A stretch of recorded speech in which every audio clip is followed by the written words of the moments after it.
کیونکہ اللہ کے رسول صلی اللہ علیہ وسلم ایک حدیث میں فرماتے ہیں واللہ انی لا استغفر اللہ واتوب الیہ فی اليوم اکثر من 70 مرہ، کہ میں اللہ کی طرف اللہ سے استغفار کرتا ہوں، اللہ سے معافی چاہتا ہوں اور اس کی طرف رجوع ہوتا ہوں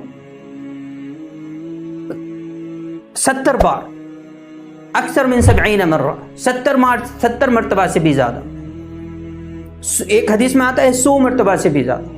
تو یہ تو ایک تعداد ہے جو ہمیں بتائی گئی ہے، مطلب کثرت کا بتانا ہے کہ اللہ کے رسول صلی اللہ علیہ وسلم جو بالکل جن کو معاف کر دیا گیا ہے، اگلے پچھلے سب گناہ معاف ہیں، لیغفر لک اللہ ما تقدم من ذنبک وما تأخر، سب کچھ معاف ہے آپ کا، پھر بھی آپ جو ہے کہ اللہ سے استغفار کر رہے ہیں، پھر بھی اللہ سے معافی چاہ رہے ہیں۔ ہم گناہ گار، سراپا ہم گناہ گار، خطاؤں کا مجسم ہم ہیں، پھر بھی ہم اگر معافی، اس کے اوپر بھی اللہ تعالیٰ جو ہے کہ ہمیں معافی سے تو نوازی رہا ہے، ساتھ میں بہت ساری اور نعمتوں سے بھی نواز رہا ہے۔ حسن بصری رحمۃ اللہ علیہ کے پاس ایک صاحب آتے ہیں، کہتے ہیں حضرت بارشیں نہیں ہو رہی ہیں۔ حسن بصری کہتے ہیں جاؤ استغفار کرو۔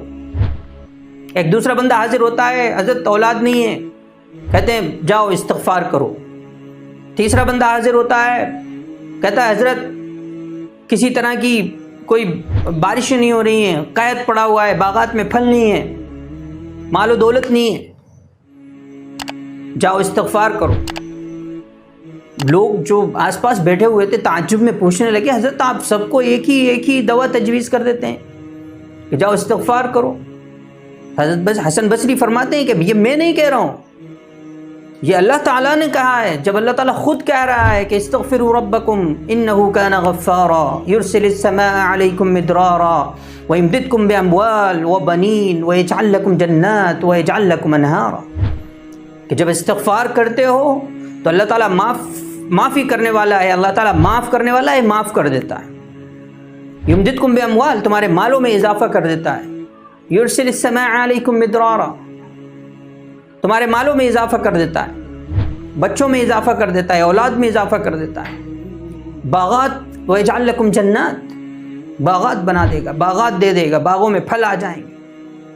وَيَجْعَلْ لَكُمْ أَنْهَارًا، نہروں میں پانی بہنے لگے گا، نہریں فلو ہونے لگیں گی۔ یہ سب نعمتیں استغفار کے بدلے میں ایک بندے کو ملتی ہیں۔